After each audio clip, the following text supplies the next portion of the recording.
Joe.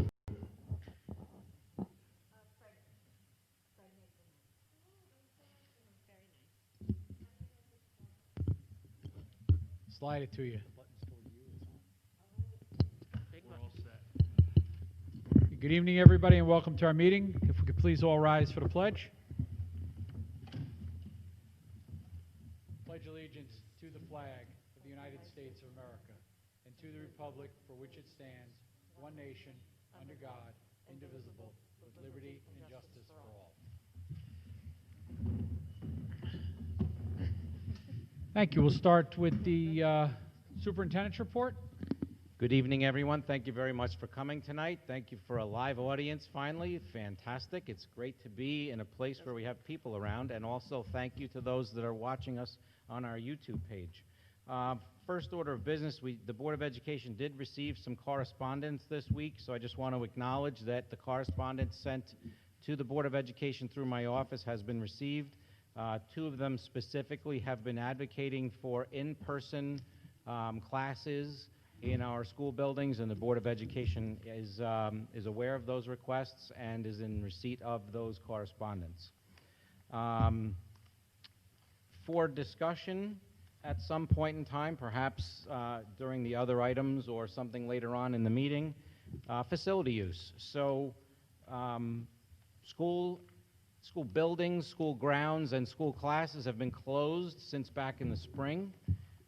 Technically, schools opened by governor's order after September 1st. It's now up to a local school board to determine whether it will open up facility use. So just to give a perspective, we have facility use that is broad in our school district. There's a lot of facility use.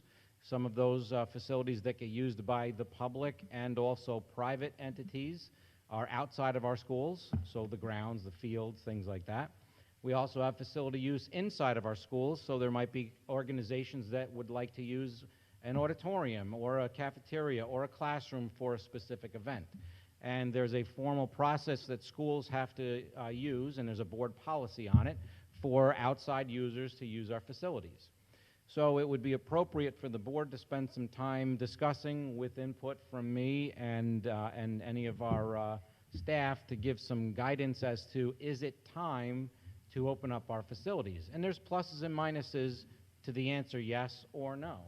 So perhaps later on in the meeting, Mr. Milazzo, if we could put that on as a discussion item. Yes, I've got it down for new business. Thank you. Also, I had the school district has been spending an awful lot of time discussing a energy performance contract and has finally come to the point where we are ready to commit to a company for an energy performance contract. The facilities committee has spent a significant amount of time vetting a couple of different firms through a bid process and an RFP process, I should say. And we have come up with a company called ESG, Energy Systems, do you recall what? Energy Systems Group, thank you very much, that is going to come into our schools, or they're proposing to come into our schools and upgrading a series of energy systems, so lighting, heating, cooling, ventilation, anything that uses energy. They will update that equipment, and this is a New York State project. The savings that the energy upgrades gain pay for all of the costs of the upgrade. And as I said, it's a New York State Education Department and New York State government project, so it's guaranteed covering the costs. So, for example, if we are going to do $9 million worth of upgrades, we bond $9 million through the contract and through the state program. That bond is paid for by dollars and cents saved from energy savings, cost savings. If there is a bill that arrives that is more than the projected amount to pay for the bond, the company, ESG, is required to pay that overage, so the school district is never harmed, and come in and assess the energy systems that caused the overage to reduce cost again. So I had sent information to the Board of Education about the ESG proposal. The Facilities Committee has spent a significant amount of time, and we've been guided by our architectural firm, CS Arch, to make a recommendation to the board for ESG. I'm putting that out today so that if there are any questions from the board, or certainly the public, I'd like to put this on the agenda for next time, so we can have full discussion. But if there are any questions, just pass those along. It's technical and meaty as far as the information I sent you, but if there is a need for answering questions, certainly I'll be ready to do so and get the right people in the room to answer those questions. With that, I'd like to pass it to Ms. Mealy for a couple of items. Thank you, Mr. Brooks. I apologize to the board for my back to you. I'm not quite sure which way to go. So a couple of things. First, I wanted to mention the last couple of meetings we had talked about the Orchard Hills tax certiorari. At the next meeting, I'll be asking for a budget increase of just over $268 million as we pull money from our reserve to pay that tax certiorari. And we need... Did you said 268 million. I should not have said million. I should have said 1,000. Thank you, Mr. Milazzo. Thank you. And that is half of the tax certiorari that we are required to pay this year. The other half will be paid next year. Also, a brief update on our facilities vehicle that was in an accident on school grounds. Unfortunately, it has been totaled by the insurance company, so we are in the process of them reclaiming that and looking for a replacement vehicle. And if anyone got their tax bill in the mail, they noticed, or hopefully noticed, that there was an error in a few of the dates on the tax bill. That is an error that happened at the county level. Our proofs of the bills were correct. In printing, they made the error. All taxpayers will receive a new corrected bill. Although the dollar amounts were correct, it was just some of the dates on the bill that were wrong. But everyone will receive a letter from the county explaining their error, as well as a new clean 2020 tax bill. So that should be hitting mailboxes in the next few days.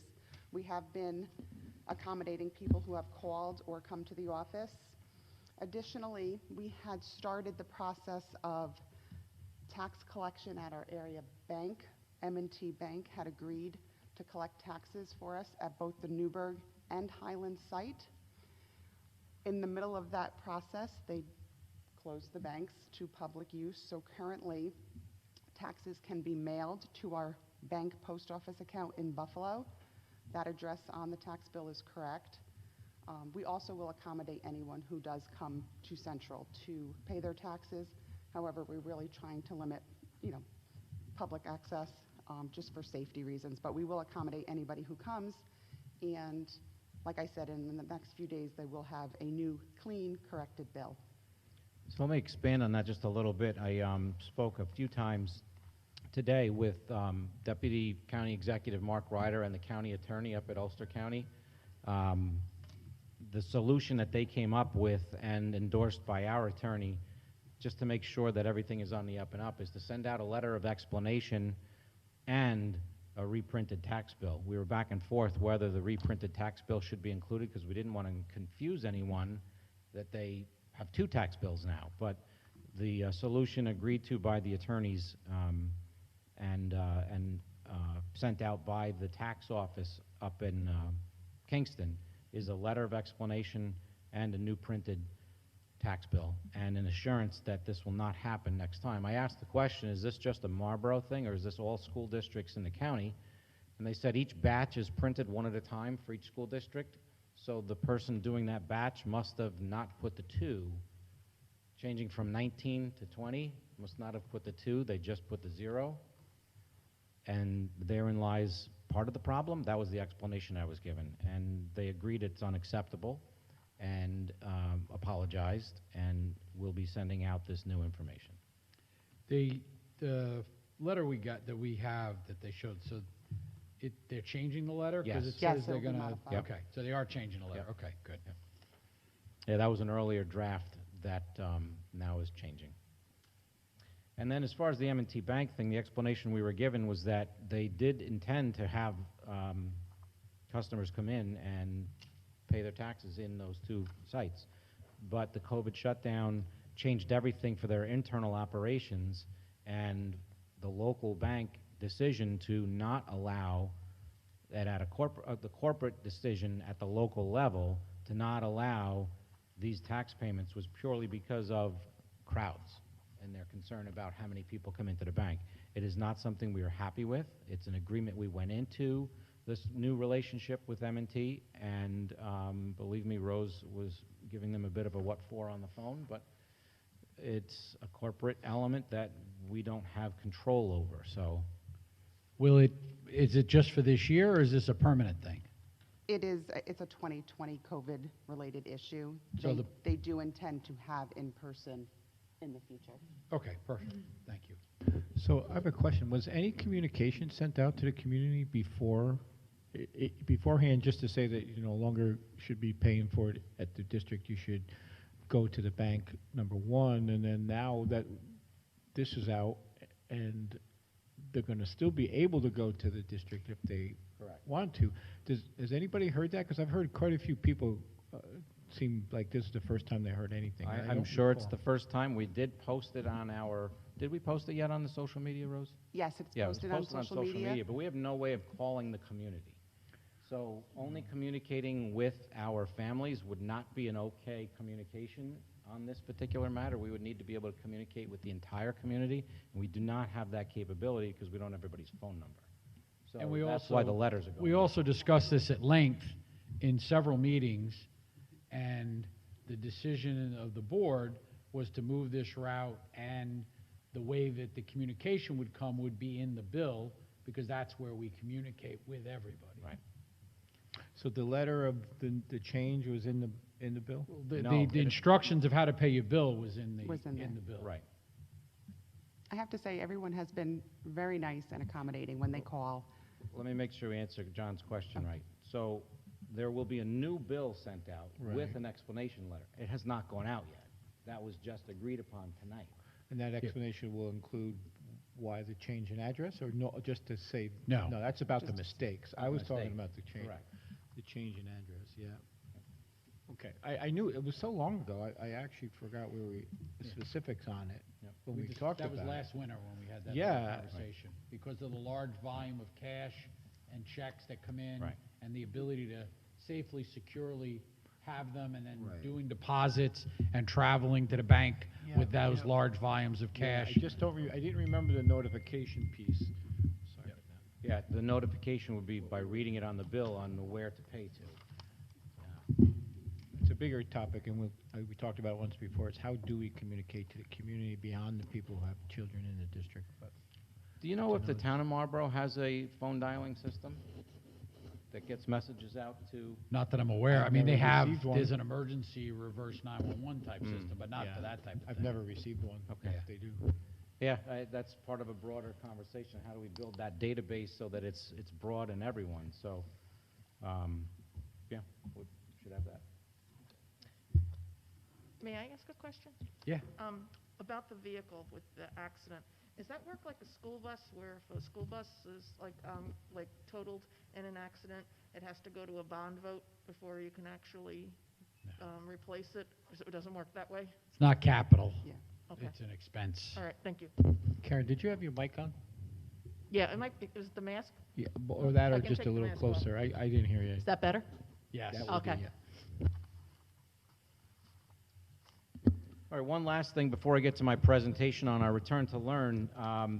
Athletics is on the verge of making a decision regarding when athletics will start up again for Section 9. Jonna O'Donnell, our athletic director, has been exhaustively involved all summer long in trying to work with her constituents in other school districts and around the region to figure out how do we maneuver through governor's orders, COVID restrictions, Department of Health restrictions, and it's apparent that since the governor made an announcement that school sports can start again, now regions have to determine how that will happen. And the governing body for Section 9 is set to vote on a few options that they are considering for how to run sports, which sports to run during what time period. We expect that vote to be within the next week or two, and then that vote's results to be publicized, and we start kicking into gear whatever plan and expectation they set. So John is poised and ready to have our teams participate based on whatever that vote outcome is, and as soon as we get that vote outcome, I will make sure I communicate that out to our bless you, our Board of Education and our community. Any questions on any of those things before I get going on my Return to Learn presentation? No, we're good. Okay.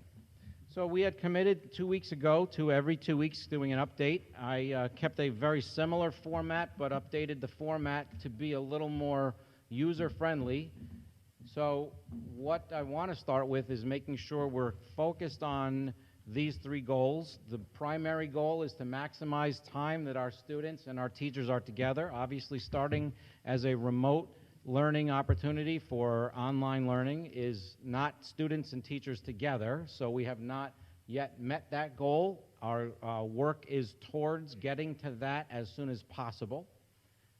Establishing and following all the safety protocols. We believe Tuesday, when staff returned in full, was a seminal moment for us as we were able to implement all of the procedures that were required of us to have people back in our facilities. So that was a experience that those of you that came in tonight were part of as well. So the scanning of temperatures, the questioning of our visitors, and also the distancing and the mask wearing are all parts of it. But there are so many other layers as far as how to manage people inside of a building.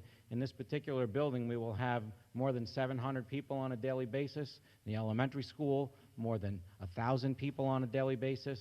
And in the middle school, more than 500 people on a daily basis. So how do we manage the flow of all these people, keep everyone safe, keep everything as clean as possible, and also bring in the learning element, which is obviously our primary purpose. So those pieces are still under development, and I will speak to each one of those in just a moment.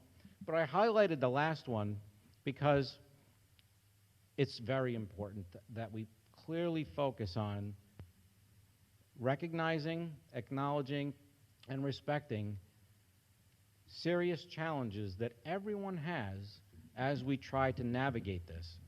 And this is beyond just what happens here in Marlborough. Reconstituting our schools and bringing our children back, bringing our staff back, is a major effort. And I want to commend all of our people that are working towards the first goal, which is to bring our kids back in person. I know that there's a lot of feelings on all sides of the fence as to bring them back right away.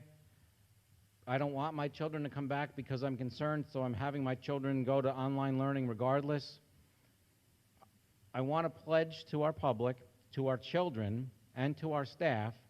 First of all, I appreciate all the efforts that all of you, families, staff, children, I appreciate all that you're going through, and I appreciate the work you're putting towards to get us back to Return to Learn. But I want to pledge to you, we are doing this slowly, we are doing this judiciously, so that when we do have our children back in school, we keep our children back in school. So if we can build in the proper procedures, the proper protocols, the proper expectations, so that we can keep people safe, so we don't see outbreaks, so we don't see spread, like you're seeing in some schools and colleges right now, we can keep our kids here. We can't be hasty, and I do think there are some schools that are a little hasty in getting things going a little bit too early until they can build in the proper protocols. It'd be wonderful to say, you know what, we're just going to bring kids starting tomorrow. And I wouldn't be giving you a good sense that we can keep them here if we don't have the proper protocols built in and COVID spreads, because we're immediately going to be shutting down then. And that's extraordinarily inconvenient. So, this is the rating system that I've come up to help us get to the point where we're ready to bring children in. I changed over to a color rating system. Red, obviously, is we're not ready. Yellow is we're working towards it. Blue is we've reached a point where there's good procedures in place. And green is it's all set, 100% ready to go. So, instructional staff returns. Teachers are back in the schools and planning for remote learning. Learning and implementing procedures those planning procedures are occurring right now every single day. This was a key week for our staff and our teachers. I've seen tremendous amount of meetings, discussions, planning, preparing classrooms, resetting furniture, resetting how their room is looking so that they can have their meets all set up, their instructional time set up, adjusting their cameras, and also curriculum work, training on the protocols, and also preparing for working within an environment that's very different than we're used to working within. I believe we're at a green in that. Student schedules for the online. We're ready for online. So there is some confusion in this. Next week is not a full online week. Each child will be receiving an email from their teacher with an invite for Google Meet for a meetup next week for each class. It will be at least one next week. We don't start full learning in our full schedule until Tuesday the 15th. So if your children have not yet received a Google Meet invitation from your teacher, they will. Principals are directing and coordinating teachers to send out those meets, and as I understand it, those meets will all be sent out by the end of the day tomorrow. Keep in mind, that link for those meets has to only go from a teacher to a child in their Marlboro domain. That's the link that we don't want to send out and broadcast because that's how students and meets get hacked into. You see some of the news reports about how a child was doing some remote learning and all of a sudden 50 or 100 people add into the remote meet that aren't any part of the class. That's because the code gets out. So it's important that that's not something that we broadcast out universally. That is a code that goes out directly from each teacher, directly to each student, so that the student knows when to meet and which link to click on for that meet. So again, I believe that we're at a blue stage, and the only reason I'm putting that at blue, it means we're ready to go, but since we haven't done it yet, the online learning really starts next week with those initial meets and then really kicks off on the 15th. That's going to jump to green very quickly. Right now, there's a lot of anxiety. There's anxiety on the family level. There's anxiety on the children's level. When do I connect in? What time? What period? Teachers will be communicating that information out. There's also a lot of anxiety on the teacher level. What's my meet going to look like? Is my classroom set okay? Do I have everything all fixed up? Do I have my presentations ready? All that work is going on right now. It's wonderfully appropriate, and we really will have some great experiences starting off next week. Kindergarten started a movement that's now expanding throughout the elementary school for other grades, a beep and greet. So similar to last year's graduations where we had the drive-through graduations or moving ups at the 3 different levels, the kindergarten started a beep and greet. So the kindergarten teachers are going to be at the elementary school as families that can participate drive through, and the kindergartners can meet their teachers from a distance as they drive through the school. Other grades are starting to catch on to that, and I spoke to Mrs. Walsh today, and she's excited that there are a couple of other grades that are going to expand to that fun experience. So thank you, teachers. I really appreciate it. I think it's a wonderful thing to get some humanism back into what we're doing here. Schedules for our hybrid model. So this is the goal that we have to bring our children back into the buildings. As we sit right now, we're in the yellow stage right now, and there hasn't been an awful lot of progress moving towards this piece yet because this week needed to be dedicated to reintroducing our staff to the buildings, getting ourselves ready for these initial online meets, and getting ready for online learning. We're going to tackle that so well in the next couple of weeks that I can see making significant progress as we start to meet next week with our planning staff on how do we get our children back in from a very specific logistics perspective. We'll be able to go from yellow to blue in relative quick order. I can't put a date on it yet because I need time to meet with staff next week in order to accomplish that. and I expect to be able to report back at our next meeting significant progress in our move towards getting our kids back physically into our buildings. Cleaning during occupancy. This is one of our areas that we need to work on. I do believe that we are at a blue stage, but we need to get to green. We get to green by actually having people working. That's happening now. We see a lot of wiping of surfaces. We see a lot of cleaning of surfaces. We see a lot of careful work. Masks are on. Distancing is happening. People are being careful. Remember, once we get people back in, we want to keep people back in. So that means having these procedures in place with fidelity. The DOH guidelines allows for commonly used surfaces in classrooms to be wiped down by occupants. People in classrooms need to be responsible for the hygiene of those spaces. Mr. Cavazza's crew will absolutely support as much as possible wiping down surfaces, but the primary responsibility for keeping classrooms clean and keeping personal spaces clean and keeping your own self clean is you. And we will make sure that once our children do enter back into our facilities, our teachers encourage, support, and require that children maintain good hygiene, as do our staff. So I believe we're at a blue stage there. Cleaning after hours. We're absolutely at a green stage. This is something we're very used to. Larry is also, Mr. Cavazza has also enhanced it to a whole nother level, but we clean our buildings every single night already. Mr. Cavazza and his staff are taking it to a whole nother level in this environment, so we do significant sanitizing and disinfecting every single night, significantly. We've got new equipment, we've got plenty of supplies, and lots of training that's been given to our custodial staff. So I'm comfortable that we're at a green level for that, and thank you, Mr. Cavazza, for all of that. By the way, Mr. Cavazza put together a letter for the staff on all of the efforts that have been taken by his staff and his department to prepare for this return to learn. A very similar letter, Mr. Cavazza doesn't fully realize, but will in a moment, will also be developed for our families so that they understand exactly what it is they're getting back into as well. So thank you, Mr. Cavazza.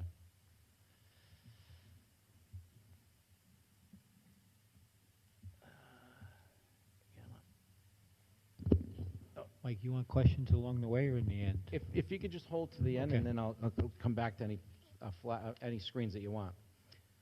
COVID entry procedures for temp and questionnaire. Similar to what anybody that's here tonight experienced, we've got this place, we've got our procedures set so that our screening process is clean.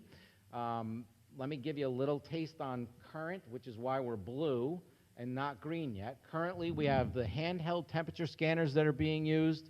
We're using LobbyGuard for any visitors for our questionnaire, and we're using a mix of paper and Google Forms for all staff, primarily Google Forms, while we're waiting for the soon items, the walk-through temp scanners. Mr. Bakatsias assures me that those scanners are going to be here next week and installed immediately, and also a mobile app so that our staff will be able to use the mobile app rather than a Google form that's a little cumbersome. The mobile app is already integrated into our frontline system, so it'll be something they'll be able to do very simply right on a mobile app so they can enter, because staff has to be screened daily.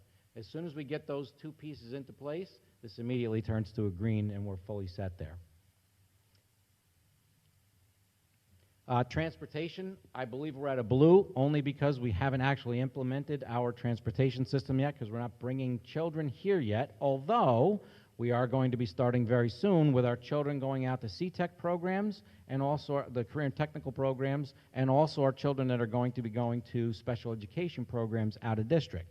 So that will be moving very quickly from blue to green for those populations, and then once we're prepared and bringing our hybrid population into building, we'll be ready because the procedures are already set. Athletics I spoke to already. We're waiting for the Section 9 options, and I just say stay tuned for that. As soon as we get that from the Section 9 leadership, I will make sure I communicate that out with everyone. Training for health and safety. So we're absolutely at a green for this for the people that are currently in the building, and we're prepared for those students when they come back to also be trained by our staff. We have a robust training system. Mr. Bakatsias and Ms. Mealy had a full meet with the entire staff at the beginning of the week, and we have a robust website that has a vast number of resources for anything health and safety, in addition to anything else, for training elements for our staff. Thank you very much for putting all that together. I know it was a lot of work. Staffing needs, substitutes, filling vacancies. These are ongoing pieces. We have a couple of elements that we need to speak with the Board of Education tonight regarding some specific matters that we'll speak to in executive session, but staffing needs will be an ongoing element for us as it's a moving target when there are needs. If there are illnesses present, we need to work on filling those needs and the process and procedure for that. So I don't know that we'll ever get to green on that. Staffing is always a moving target during a regular year. It's always going to be it's going to be even more of a moving target during this school year, and that's okay to stay at blue. Food service, we've been notified by the federal government. The food service program that was in place for the spring and summer will continue now into the foreseeable future. All students, not just those that qualify for free and reduced, but all students qualify to get free meals from during any school day, whether we're in school in person or whether we're remote. Since we're remote right now, the process begins, or the system begins on Tuesday, after Labor Day. Mr. Callow has got it all set up with his staff here at the high school again at the Snack Shack. They've got a procedure set up so that families and children can come in, get their meals, and pull away.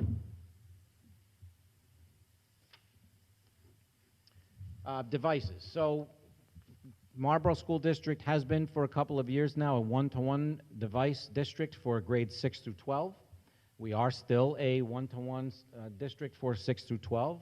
We are aspiring towards and making significant progress towards being a one-to-one district for K through 12. So for the 6 through 12 group, Chromebooks or iPads, depending upon the population. The majority of them are Chromebooks. 6th grade distribution has occurred or is occurring? Okay, is occurring tomorrow.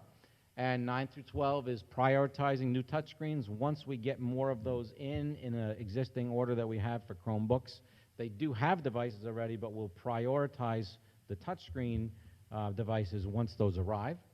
For K through 5, again, there's a distribution process for Chromebooks or iPads depending upon your grade level. Ms. Heck, do you want to speak to some of the K through 5 planning that you have and our current status for K through 5, please?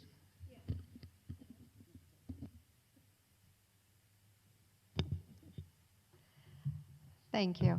We have distributed the iPads for kindergarten. 105 of those went out for kindergarten. For 5th grade, we distributed 146 Chromebooks. And then tomorrow afternoon, we will distribute another 132 Chromebooks for 4th grade. So we're waiting on first, second, and third. And we do have iPads for those families that are requesting. And at the present time, I have 17 families that have requested and will be receiving either tomorrow or early next week. Right, so there are some families in 1st, 2nd, and 3rd that have expressed to their principal or to Ms. Heck's office that there is a need immediately because of the systems they either have or don't have in their house. And Ms. Heck is moving as many mountains as possible to meet as many of those needs as possible until we receive the order. We have 500 Chromebooks on order. Once those arrive, we will have those distributed out, so we will be a K-12 one-to-one district at that point. Classroom technology is an ongoing work set right now. We are constantly updating computers, smartboards, webcams, our Wi-Fi, our network, our bandwidth. Bandwidth is strong. We're always evolving in this area. This has been an important week for us to get our classrooms fortified for remote learning. When we left in March, our classrooms were not prepared for remote learning. Now that we're back, we're getting the equipment out into the classroom so that the teachers can set them where they want. We're exchanging webcams and where do the webcams sit and where do the computers sit and how do they connect to the smart boards and things like that. It's a complex matrix, but we're making significant progress. and evolving constantly. And I appreciate the teachers and their work and flexibility in helping that to happen. But I also really appreciate certainly the leadership of our team here, but our tech TAs, our monitors are going above and beyond to make sure that those machines are not only prepared and ready to be on our network and in our classrooms and in our children's hands, but they're cleaning them, they're sanitizing them before they go out, and they're making sure that we're in a good place. So thank you very much. Department of Health guidance. So this is still an ongoing piece. We will stay as connected to the Department of Health as possible, but I think that since this is a ever-evolving environment with COVID, I think it will always remain in a yellow status because it will always be evolving for new realities. I don't think that a family member in New York State that sent their child 2 weeks ago to SUNY Oneonta would have expected that this morning they would be sent home for a full semester of fall online work.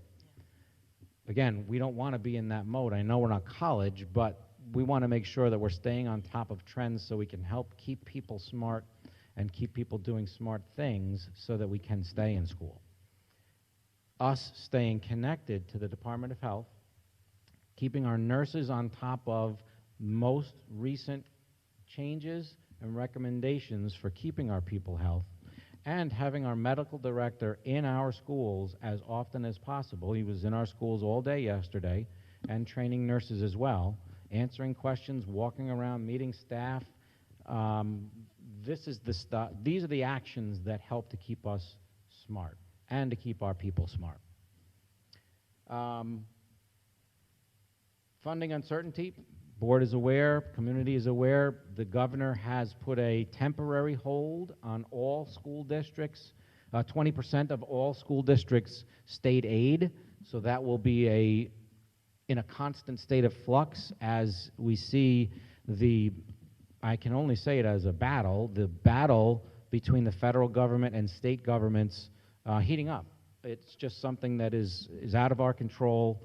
And we see it on the news on a nightly basis and hear about the battles between federal and state and party to party, and it's an election year, and it's messy. So the governor has put a 20% hold. That it's not a cut yet, but he's holding on to 20% aid until he gets some certainty from the federal government in the process of getting aid to states. And then really the last question that all of us as stewards of the health and welfare of our people, our staff, and our children is, do we have the right protocols? Do we have enough protective equipment, supplies, and the proper environment for our people to return? I wouldn't have allowed our staff to come into this building or any of our other buildings if we didn't have it ready for staff. I'm 100% confident that we have a fantastic environment for our staff. I'm 100% confident that we're going to get our children back into these buildings very soon. We have a couple of things that we need to work on in order to get our children back into school. A lot of it around scheduling and duplicating scheduling between the hybrid model and the online academy, and we will get there very soon. So with that, I can answer any questions. John? Yeah, I have a couple throughout the charts, but I'm sure others do. Why don't we take it one page at a time? So going back to the first one, Mike, where you had the instructional staff returned. Pardon my back, John. Yeah. Cleaning during occupancy. Can you clarify what that means as far as the fact that who are the occupants we're referring to? Because there was a question about whether students can do any cleaning. Correct. On the desk. So So has that changed, or where are we standing on it? It has evolved, so there's the Department of Health guidance set that does allow and expect that occupants, so adults, children, it really doesn't matter. Occupants should be responsible for the cleanliness of their space, so they can wipe down and clean their own spaces. The different set of guidance documents clearly say that students shouldn't be present during sanitizing and disinfecting. That work of sanitizing and disinfecting is something that occurs when the room is not occupied, because Larry's using chemicals that are killing viruses and other things that you shouldn't be present for, because there's smells to them and there's also like a spray. There's a spray. So, no, people should not be present during the daily, nightly, I should say, deep cleaning that occurs in those spaces. But absolutely, yes, and the Department of Health agrees in their most updated guidance, children and staff members absolutely can wipe down and clean their space. So I liken it to this, John. If I, in my workplace, if someone was sitting in my desk and using my phone right before I got there, in this environment, I am going to want to wipe that space down so that it's clean for me. That's acceptable to do in our classrooms. Children can wipe down their spaces and clean their spaces. Every classroom has a soap solution and paper towels in the classrooms to help in that process. Okay. So An that- interpretation that I spoke of at our last meeting was students can't participate in sanitizing and disinfecting. Washing your space down with soap and water and a towel is not sanitizing and disinfecting, but it is clean. Okay, so that's the difference. But there's also been a new growth, too, because if you recall, the Department of Transportation has a rule in place forever that sanitizer that contained an alcohol base could not be installed or used on school buses. The rule also said that occupants can't have it on their person because it's combustible. Last week, we received direction in writing from the State Education Department that overrides that rule. School buses can have sanitizer dispensers that contain alcohol installed on them as long as they don't block ingress and egress. And occupants can also have their own personal little Bath and Body Works thing of hand sanitizer. So I don't think there's a school anywhere that's ever disciplined a child for having their own bottle in the past, but technically it was a violation of the Department of Transportation. Now we have an explicit in writing, a new rule change. Again, that's one of the things that helps us get from red, yellow, blue to green. So those two big pieces are changes in the most recent updates. Okay, so I think for clarity for anybody listening is children can use soap and water, paper towels on desks if they so choose. They bring baby wipes But and they they wipe down can't their own be space. using their own sanitizer and things like that on the desk, right? I mean, I don't want to be... I don't know that I'm going to split hairs on that. Right. Because that starts to get into maybe a little bit of micromanagement. I think that I want to stick with my statement of people need to be responsible for their own personal hygiene and the hygiene of their space. Okay. But you wouldn't be making them do that, which is, I guess, really where the issue draws Children? where the line, right, to use any Oh, I think that teachers should have the authority that, okay, folks, it's the end of class, time to wipe down your area. If there's a sink in your classroom, let's go wash hands guess- and go on to the next class. And then when the new occupants come in, they may want to wipe it down really quick, too, to make sure. So, And, right, it's a personal hygiene piece, so. yeah, now, John, if I can piggyback on that question, can you guys hear me? Yeah.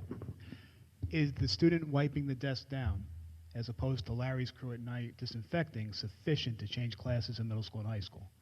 Because that was the big thing we were worried about, remember? Like, if they can't wipe it down, we can't change classes, but if them wiping it down, is that enough to go from one period to the next period? It is. Really, the way that the guidance is written is that personal hygiene, hand hygiene and personal touch spaces is a center part of us staying in school.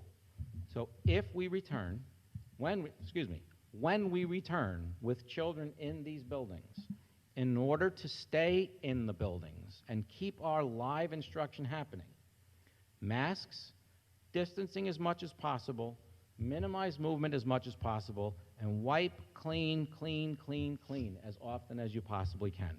Those are the ways that we can survive and live with this environment. If we don't do that, we will never be able to hire enough people to literally wipe down 150 classes every 45 minutes with a 3 or 4 minute passing time at the middle school and high school. And in the elementary school, anytime there's any movement within the classroom. It's just, we need all hands on deck for keeping our spaces clean. It's allowable, and hygiene and personal hygiene and hand hygiene is something that's expected in the 145-page guidance. Just one more thing. Sure. In speaking to some community members throughout since last meeting, somebody brought to my attention in the Valley Central School District, they're doing something called desk wraps.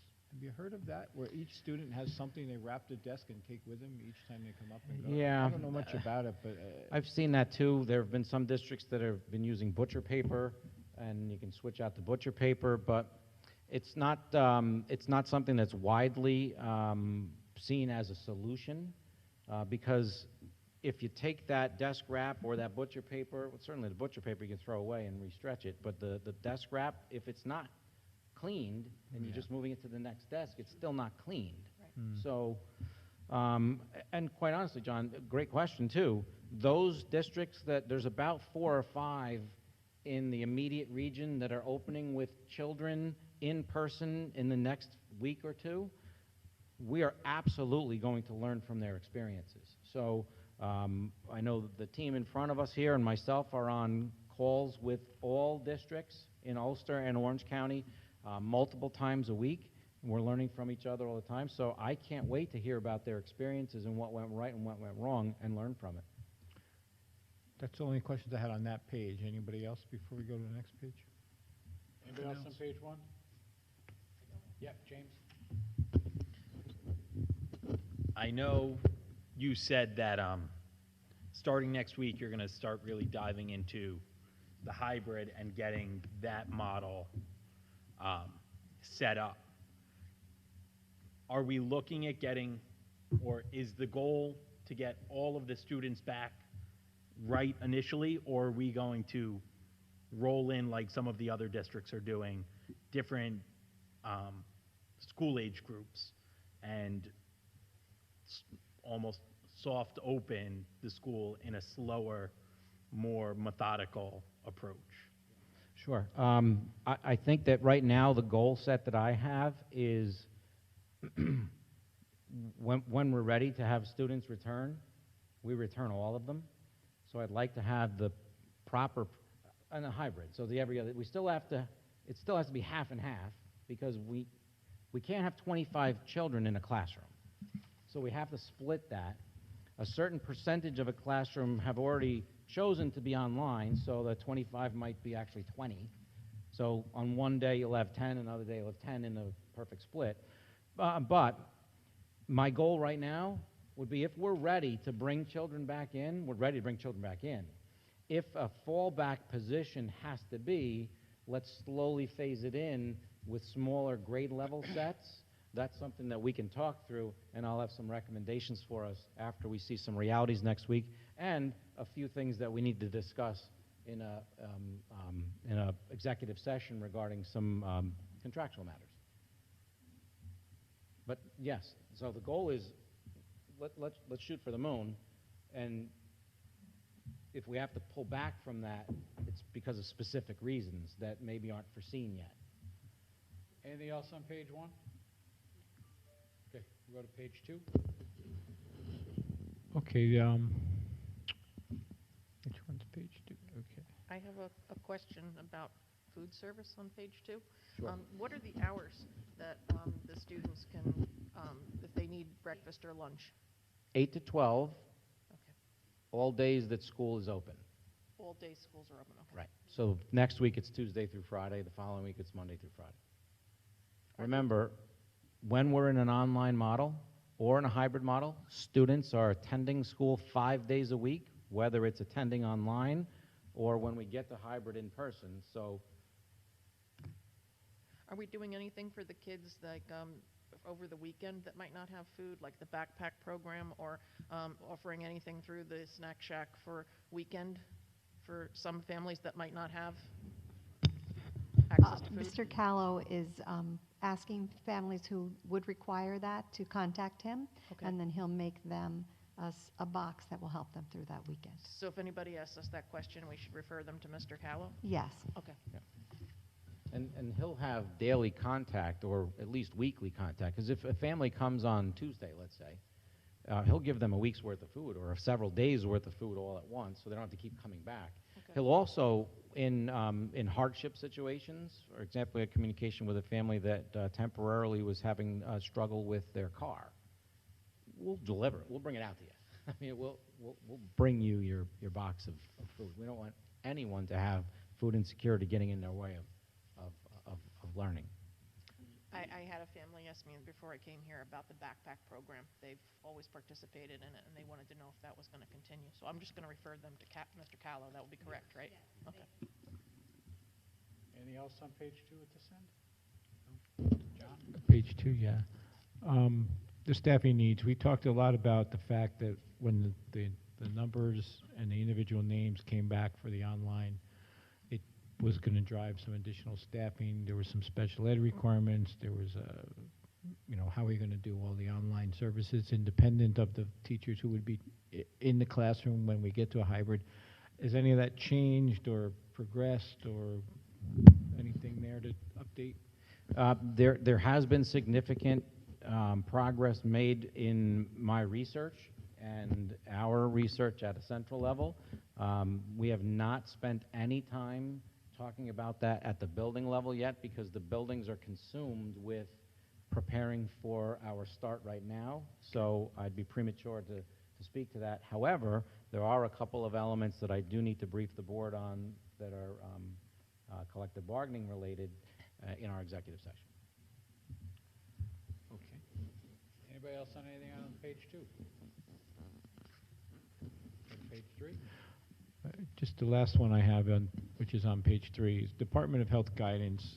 We did also talk about the fact that the current guidance but mandates that if someone shows symptoms of COVID, even if they can't prove it's COVID yet, that person has to go out of the classroom for 2 weeks, and potentially, depending on the touch points, the rest of the class could wind up coming out, which could wreak havoc when you think of, how many people could get a cold or flu-like symptoms that aren't proven to be COVID. Has any of that changed, number one? And number two, is there any progress in getting the ability to do instant testing or same-day testing within schools to, alleviate the need to guess and wait 2 weeks? Right. I'll answer the second part first. I'm not aware of any progress in that area. I know that that's a lot of discussion regarding those rapid tests and where that technology is evolving, and then the quantity of those tests, but I'm not aware of any progress towards schools doing that. The first part is a migration of definition from the County Department of Health. So fever will be the indicator of that person needing to leave the facility, whether it's a child or an adult, isolated first in an isolation room that is in each school, and then sent home or go home, and then encouraged and followed up on by the Department of Health to go to their healthcare provider, get tested, and then report those results back. If the results come back negative for COVID, okay, great, get well, whatever it is that's giving you a fever, and then re-enter when you're better. If the results come back positive for COVID, immediately there would be tracing that would occur of who was connected with that person, and those people would then be required to go on a quarantine period determined by the Department of Health. So it's not, the definition has narrowed to fever as being the indicator. And one of the practitioners that spoke to us about it actually spoke from a personal perspective. Their child, a 7-year-old, is a severe asthmatic. And many of the symptoms of asthma are going to be similar of a respiratory infection, coughing, hacking, and things like that. He said that if we use that symptom, my daughter's getting sent home the first hour of school, and that's not okay. So fever is the indicator that the Department of Health has used as the determinant for an isolation, testing, and then back tracing if there's a positive test. If that standard is not used, every single time you get a symptom that is similar to COVID symptoms, and those are typically fever, coughing, diarrhea, nausea, things like that, anytime you get any of those, we'd be shutting down classrooms and schools. And that's not conducive to us allowing us to work together. So, pre-screening is important. If you have a fever, don't come to school. Everybody that came into this auditorium tonight, we scanned you for a fever. If you had a fever, you'd be denied access. We're installing temperature scanners in all of our schools, so if anybody comes into our facilities, you will be screened by walking through our doors, and if you have a fever, you'll be isolated and sent home. So the message has to be clear. If you have a fever, please don't come to work and don't come to school, because you're just going to be sent home. If it happens during the day, because people don't necessarily always have a fever perfectly at 5 o'clock in the morning or 6 o'clock in the morning, they might develop one as the day progresses.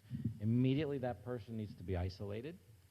Remember, a mitigating practice to help with the spread is masks and distancing. As long as everybody's wearing a mask in that class, as long as everybody's distancing as much as possible, even if someone has a fever, the likelihood that there's been a transmission from that person to you, if it's COVID, is minimized because of those mitigating factors.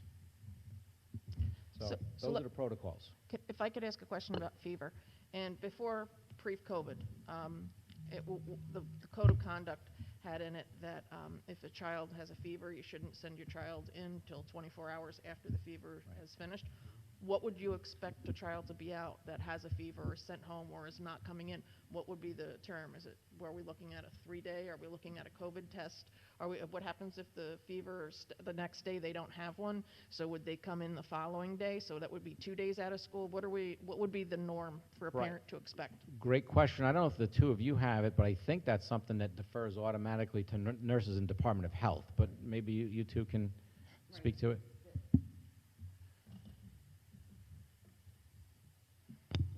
So the protocols that we have in place is that if a student has a fever, they're isolated and sent home, we would contact the Department of Health and take their guidance as to when to let them back. We can't mandate a COVID test. Okay. We cannot say you can't come back until you have a negative COVID test, but we would take the direction from the Department of Health and our medical director. If it is strep throat that the child had, then they can come back once treated. If it's the 24-hour bug, but we will take our guidance from Department of Health instead of making that call ourselves. We would expect that there's some level of communication between the school nurse. We would expect that there's some level of communication between the school nurse and the home at that point, because in that situation you have to monitor to see if there's any other items that the student would develop. I was wondering if they needed a doctor's note that they could return to school. In some of the health department guidance, the doctor's note, yes, is requested, and it could just say return to school. It doesn't have to say negative COVID test. Right, and that would be a standard practice as well. Right. When we return, where we get a note from a parent. Now, in this environment, a doctor's note. Well, it's a violation of privacy, too, if you put the diagnosis on a return to work or return to school. Right. So they don't have to Right. put that. I just was wondering if you'd need a return to work. from a Cleared to doctor. return to school. Or return to school for doctor, okay. I have some other questions on this page. Was my Department of Health. My next is the funding, the 20% uncertainty. Yes. Looking at our online documents, which are public record, it looked like for August that the payment that we received was about $86,000 minus what we expected. Looking over some of the financials and the 20% aid reduction, some of the items that are coming out of the Department of Ed and funding, they're talking about actually making it more of the 20% aidable, not just this little piece. So is this something that we would be expecting out of 20% out of every payment that we get? Or when would the next payment from the state be coming that we would be expecting 20% to be taken out of? Sure, great question. So the guidance we have right now is payment by payment, and it literally shows in our portal Each month? that there's a 20% hold Right. on that portion of the aid. We can get you the exact numbers and we'll get the board the exact report and the numbers so that you have it. I'm line 29 and 30 of the report that comes in. I'm sorry? Line 29 and 30. Number 929 tells the amount we were projected to get, and 30 tells you the actual amount that we did get. Yep, we'll get a report out to the board so you have it. But we do. It's on the financial report. Oh, Right. okay, Right, It's gotcha. it's already under on state there. aid, under Thanks. NYSED state aid. Great. Yeah. Thank you. I can actually provide, if the board needs it, how to get to that. Mr. Milazzo said it's on there already. My other question I have is about the PPE equipment. Yes. I'm concerned about costs. And the reason I'm asking this is, I know when we're not in school, certain areas with facilities, we save a little bit money, but what I'm concerned about is all the expenses with COVID, with the new cleaning supplies, the new aerosol sprayers, backpack sprayers, things like masks. Under the CARE Act, under COVID, there were some funds that schools could get. I was wondering if we put in for that to get some of those funds. And then my other question was about On Board. Had an article, I believe it was last month, and it placed that a average size district of about 3,000 students, we're about 2,000, they said could expect to spend about $400,000 just on masks. Is that about right? I don't think that I could see us spending $400,000 on masks. We're not supplying masks on a daily basis to everyone. So the CARES Act, we received $280,000 worth of CARES Act funding. About $160,000 of that is being used to buy the 500 Chromebooks. Okay. And the remaining is being used to do some other technology purchases and supplies for cleaning, PPE, et cetera. Okay. And if there is another, there's talk about another payment. Correct. I just saw that today. There might be some more funding. Coming. Actually, I think the state is going to be sending us or the federal government through the state is going to be sending us thousands of masks. We've gotten thousands of masks from Ulster County, so. The Department of Health, I think they gave each district one for every student and Staff mask member, for yeah. every student and every. I believe there's more member. coming, too. Yeah. And with going back to that with the equipment, if that new stimulus package comes out, are we going to put in for that as well? Absolutely. Okay, great. Put in for it all. Mike? If I may, along with those concerns, if you remember back in our budgeting meeting, we were looking at some of the savings from last year, and we did hold some of that over for exactly this purpose. Correct. So as Mr. Brooks has said on previous occasions, we're in pretty good shape going into this, and if we wind up not getting the withheld money, we're still going to survive. In addition to that, we were still able to pass along what amounts to about a $400 reduction for every $200,000 in assessed value. So this is Marlboro today, people. We're ready for this, for COVID and all the potential effects of it. We did save you some money in the meantime, lowering your taxes, and we have a very comprehensive plan going forward. But I think it's important for the public to understand the chronology of what's going on this year. I myself have received a number of emails from angry parents, and of course, I mean, everybody's angry, saying, listen, you've had since March to get this right, here we are in September, and what's the problem? Well, here's the problem. In March when we went out, virtually every school district got thrown into a tailspin, okay? We really had never been faced with this before. Nobody had been faced with this before. Our teachers, parents, students, everybody came together and we got through this year. Maybe it wasn't the best result, but it was better than what it could have been. Coming into this year, James and myself were elected and took office in July. Somewhere around the middle of the month, the governor reached out and said, look, I need you to submit 3 plans. We need one for full opening, one for not opening and going virtual, and one for basically everything in between. So in 2 weeks, plans had to be put together to resolve all these matters. We were one of the districts that did get it in on time, thanks to the hard work of Mr. Brooks and his team. On August 7th, the governor was supposed to issue guidance on which way we were to go. Albany basically punted, and in my opinion, an effort to distance itself from any potential failure. They merely just continue to revise the Department of Health rules. Because we are concerned for the safety of our children, our teachers, and our faculty and staff, we decided the best, the most prudent thing to do, in light of our not being able to comply with more than 40 regulations, was to take this route. Now, this doesn't mean that we don't want to get the children back into schools, because the bottom line is that there is no greater way to educate our children than to have that personal contact. But we've got a number of challenges. Not only the things you see up here on the board, but we get, questions from parents, when am I going to get my Chromebooks? My students are in maybe the first or second grade, and they're towards the end of the totem pole here. How are they going to learn without books? You've got to understand that nearly every school district in the Northeast is ordering Chromebooks, and I imagine the manufacturers are working as hard as they can, and we're working as hard as we can.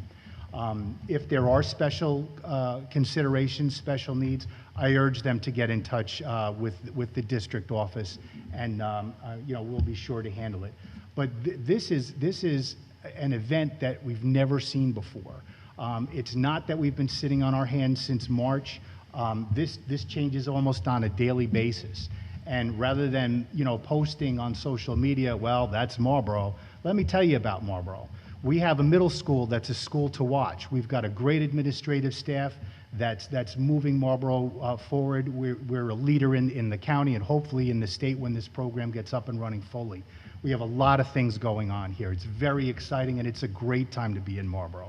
So we're going to ask that you work with us. Let's try and stay positive on social media. And if we do have legitimate questions, we've got people here to give you legitimate answers.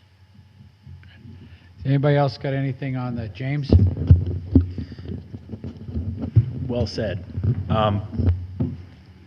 Two quick things on the DOH stuff. If a child gets sent home because they have a fever, is there a way for them to still participate virtually in their schooling so that they don't have excessive absenteeism? Right, so that's when we're in a hybrid model. Right. That's one of the pieces of detail that we need to work out, but that would be the beauty of running both and being able to pivot immediately. So what we're working on right now by developing out fully the remote experience, switching from in-person to remote, whether it's for a whole system, please no, or an individual that goes home sick, like that. Okay. Because the system's already in place for remote. Right. So once we do return with children, this child's out for a couple of days because they're sick, they can log in remote. Perfect. And then the only other thing, key point early on in all of these discussions, we're ensuring mask breaks. I know we have spoken as a board ad nauseum over the danger, and I know the teachers are concerned, and it's a very valid concern, about once you give a mask break to a child in a classroom, that classroom could be at risk. Has there been updated guidance from NICEAD or from DOH about providing mask breaks, what that could look like, what that should look like, or if we should do away with it altogether? Well, it's not something we can do away with because it's written into the regulations that we must provide for it. So that absolutely is one of those things that we'll learn about as other school districts that begin the in-person experience go through. I know it's a lightning point for some, and certainly it's a concern. I'm sure everyone experiencing this thing we're experiencing right now has had the experience where inadvertently maybe you don't have a mask on, and because you're in a private spot for a moment, but then a person approaches you and you start to feel that they're getting too close. It's very uncomfortable in this environment. These are realities for us, and us getting used to how that works inside of a school is going to be a new learning experience for everybody. There will be moments when you're masked and you just need a moment. I don't care if you're this tall or this tall. You just need a moment. That's a mask break. So us figuring out how we're going to bring that into our system once we bring children back so that adults are comfortable with managing it and children are understanding and comfortable with doing it so that we all stay safe and stay here is one of the things that we have to tackle. Great question, thank you. They've all been great questions, but thank you for bringing that one up. So Mike, you've laid out 17 line items here and the progress towards each of them, which we've originated as inhibitors for us to be ready to open on the 15th as originally planned in the hybrid model. So is the intent here for us to get to all 17 green before we're ready to say go? And we'll have a discussion, obviously, and so forth. But is that really the measured indicators here that we believe we can even consider going when we have 17 greens? No, I don't think green is the goal. I think green is the ideal. I think that blue and green would be a point of mix in reaching a critical mass. So when we reach that critical mass, and we got some help this last week with 2 items, one with the sanitizer on buses and also clearly defining the idea of cleaning personal space. You know, those are 2 pieces that were out of our control that we got help with new definitions. There are certainly things right now that are within our control regarding scheduling that we're working on and going to be getting a deep dive on next week. So I don't think that it's it's funny you say that too, because when I originally put the arrow in on the first slide, I was actually going to, I was a science teacher, folks. I was going to put numbers to this and try to come up with a calculated metric. But the number doesn't make sense. It's because not all of these are equally valued. Yeah, you have to weigh them. Some of these have significantly more value than the others. So, Like the state aid. The state aid's going to be read this whole time, and Right. it has no Right. effect ultimately Right. on what we decide to do Right. because we're in a Right. good financial position. right. So it's more of us having an honest and open dialogue every 2 weeks on how the staff is progressing towards getting people back. And then we will reach a collective point where we're ready. I have a confidence level that we know how to bring people back into our spaces now that we've done it. Bringing the staff back in, practicing our procedures. Larry's folks were nervous. It's the first time. They've done a fantastic job. Every single custodian, cleaner, grounds person that I see, I stop, I speak to, I say thank you. Awesome job. The schools shine every September, but they're shining more, and I smell clean because you're cleaning them all over the place. I love that smell. It's a great smell. They're doing a great job. And getting to that point of reintroducing people. I walked into the middle school gymnasium on Tuesday, and it was empty. Went over to the coach's office and talked to the PE teachers in there. But when I was in the gymnasium, they have a whiteboard up where they would put their objectives and learning expectations for the day. It was dated March 12th. That was the Thursday before we left, on Friday being our last day in our schools, because Friday was a staff development day. That day was an abrupt end to our school year in person. To me, that was eerie, seeing that date on there. But then as I talked to more and more teachers, I said, yeah, my blackboard had that. My whiteboard in my classroom had it, or my chalkboard. These are the evolutions that we're going through as we reintroduce people. So I'm bird walking there, but this is a real humanistic piece for us. This is a good moment when we brought people back in. Okay, thank you, Mr. Brooks. There's no Ulster BOCES report this month, as there's not been a meeting. Orange Ulster BOCES report? Yes. OXPA met last night. It was online. We had a number of trainings that went on last night. The number one training was a media presentation by Mr. Gary Entwistle. Ms. Brooks, could you just get a little closer? Sure. Is by Gary Entwistle. He's the Director of Media Relations. Basically, he spoke to us about the convention. The convention is going to be for the first time an online convention, and it's being offered through a PSAV Chime Live navigation platform, which is actually a platform that they're saying is very secure and used by many businesses in industry. You can get CLT credits for it. They're offering, all their trainers are going to go through an online boot camp for presenters. There's going to be a law conference. It's going to be 2 mornings from, I believe, 8:30 to 1, and it's going to be on a COVID-19 emphasis of law. And they're also looking at some very timely topics such as culturally responsive curriculum. They're bringing the registration fees for members is $260, and that's up until September 13th. September 14th to just before the conference is $285. The pre-convention law conference is only $130, and there's a communication workshop as well for communication and COVID for $100.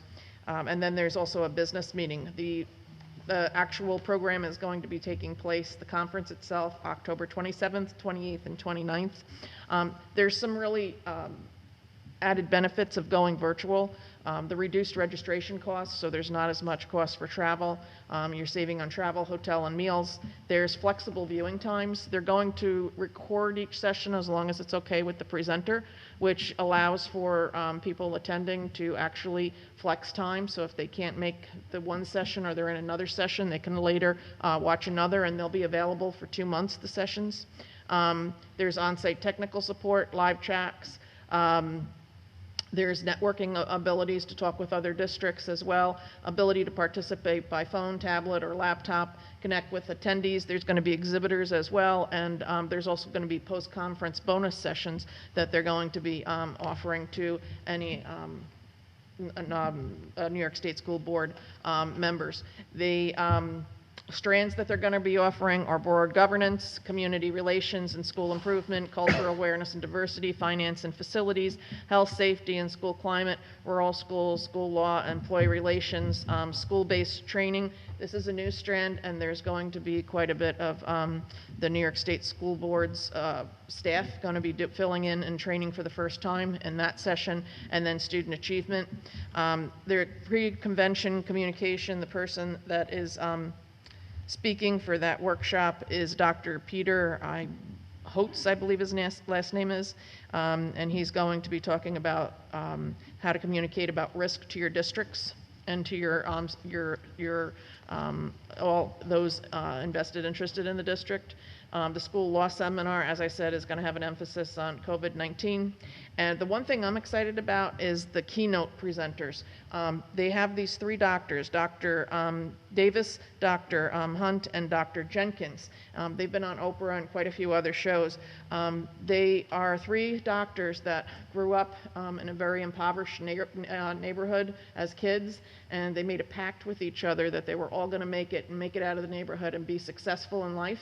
And they have made it. They're very successful. Dr. Davis is a board-certified emergency medical physician in many ER departments in New Jersey. Dr. Hunt is a board-certified internist at the medical center in Princeton, New Jersey, and Dr. George Jenkins is the Assistant Dean of Office of Access, Equity, and Inclusion at Columbia University. So 3 very distinguished people, professionals in their field, and he's also at the College of at Columbia University at the College of Dental Medicine.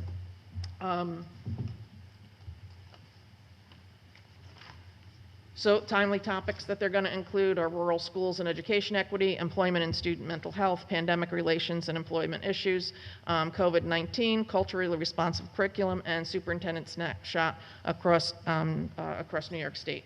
So another thing that they're going to do this year, which was actually written by members, one of the members at the New York State School Board Association actually writes plays. So they're going to be, and this is going to be open for all to attend. It's called School Board Meeting, the musical. It's a musical comedy, and it's going to be Thursday, October 29th at 7 p.m. live streamed that everybody can watch that's interested. So it's supposed to be a musical comedy, which I thought would be interesting to, so even if you're not attending the conference, you can still see the comedy. The annual business meeting is Saturday, October 31st. It's remote. It's at 8:30 a.m. There's a resolution packet that went out, which all of us got. Just so you know about the resolutions packet, there's 27 resolutions, 20 that the New York State School Board Association has decided to support. Interesting for us to note, Onteora has 4 resolutions in the packet, but as our region, they're not moving forward. None were recommended to continue. Mr. Hecht spoke he's the Chief Executive Officer for Orange Ulster BOCES, and he spoke at giving an update for Orange Ulster BOCES in our county. He told us that 11 districts are going remote in Orange Ulster BOCES region. There's 3 going hybrid. All the schools are doing a soft opening. He's expecting over 1,000 special ed students to be attending starting next week. And he also wanted us to know that layoffs that the district that have made the news were not because of financial issues with BOCES. What was happening was there was guidance from the Department of Health and the number of people that could be in a classroom, and they had to change some of the IEPs and the number of people in the classroom. Some of the classrooms had more adults than they did students because many kids have one-on-one health aid for the severely impaired. So they had to come across other ways to limit the number of people in the classroom and also meet these kids' needs and bring them in. And then finally, we all spoke as a group. We did like a district share of what's going on, and I just made notes of what was interesting that every district talked about. Every district brought up staffing needs, and the staffing needs are all the same. If you have, we tend to contract out for our buses, but those districts that still have buses and do the bus drivers themselves, they're having a shortage of bus drivers. There's a shortage of subs, and there's also a shortage of teachers as well. And many of the districts were talking about daycare needs are because of daycares closing, and also because of lack of daycares. There's many staff, especially districts with young staff, need assistance for taking care of their kids, so many are taking the Family Medical Leave Act. All districts are very concerned about the 20% budget cuts that are coming up, and some are actually severely being impacted by this 20%. They're very worried about it. And then I thought this was pretty interesting for us. Marlboro, most of the Board of Ed meetings are still virtual. We are actually the first to have an online open meeting of this sort in an auditorium. Most districts haven't gone back to this yet and haven't gone to public comment. So I thought that was interesting. It looks like we're the first in the county to be doing this. Okay. That's the conclusion. Thank you, Karen. Okay, we'll move on to public comment on agenda items. Public comment on the agenda items. Each speaker shall state their name, town of residence, and be limited to 3 minutes. And this is just on agenda items. If you have any comments on the agenda items, please come to the microphone, and then we'll have a general public comment period at the end. Okay, move to the consent agenda.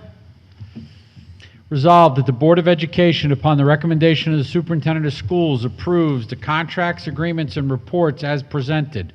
Personnel recommendations, assessment role verification, employee contract renewals, contract for LearnWell tutoring, and milestones for Munchkin's therapy.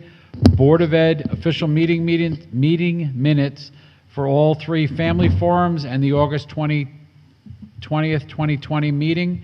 High school lead individual for extracurricular funds, CSE, CPSE recommendations. Can I have a motion on the consent agenda? I'd like to motion. John, second Karen. Discussion, any questions? Yeah, I don't see the CSE. Because we're in this long line, it's hard. If you have a question, please raise your hand so I can see who's. Sorry, Joanne? Frank, I have the board meetings on there, but I don't see the CSA. Could you just go up to the microphone a little closer, John? I said I don't see the CSE meetings on here. You just L. mentioned the CSE. Letter L. I only go up to K. Are you on the public one, or are you on the board one? You must not be logged in. I must not be connected. It's fine. Right. Okay.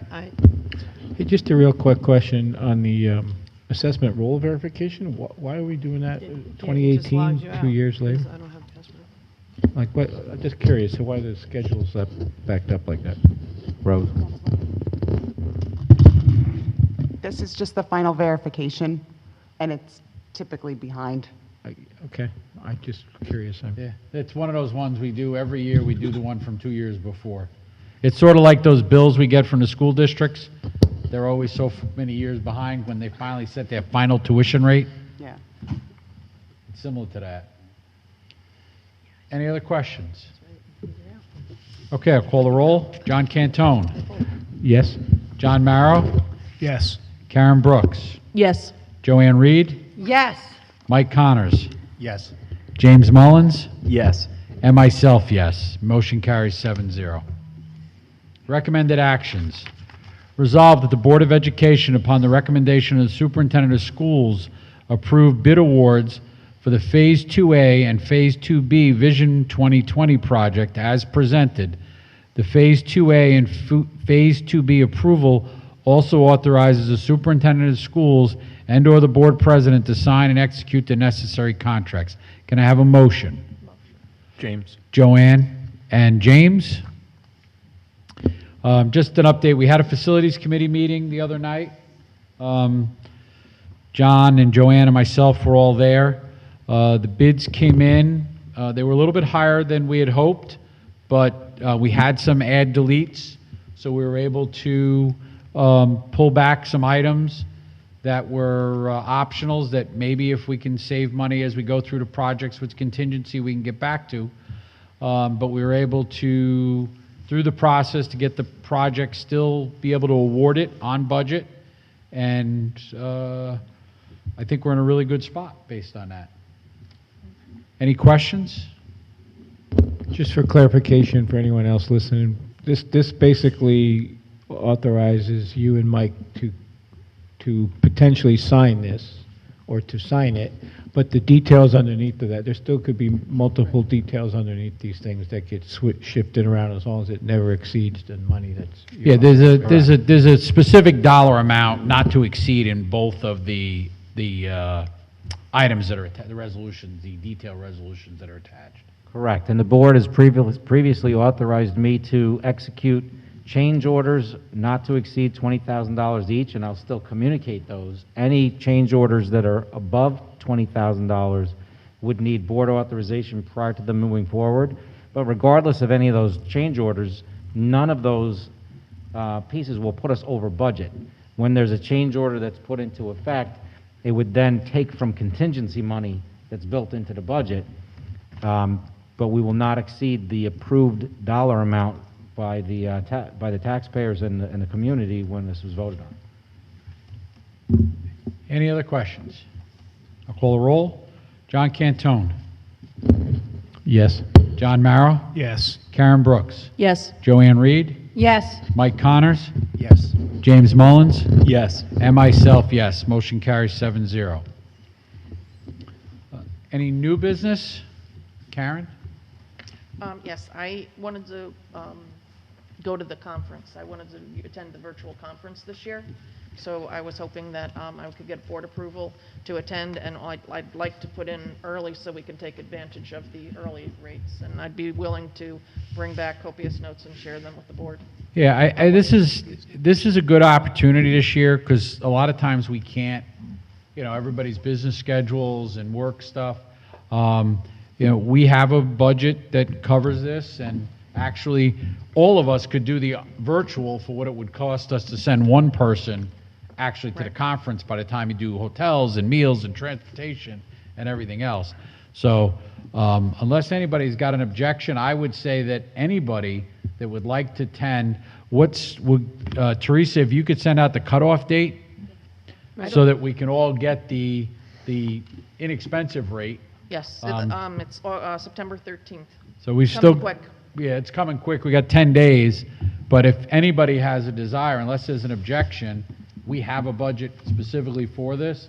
I think this is an opportunity for anybody that thinks they can to let Teresa know, and we'll go. We'll have to designate once we know who's going, at the next meeting, we can designate a voting member, because only one person is going to be able to vote on behalf of the district on the items.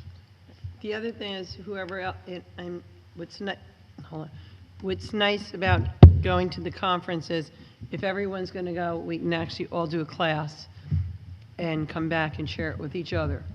Because there are multiple classes when you go, because I've been going for years, and you can't get to all of them when you're by yourself. But if we're all going, it actually is a wonderful learning opportunity for our school district.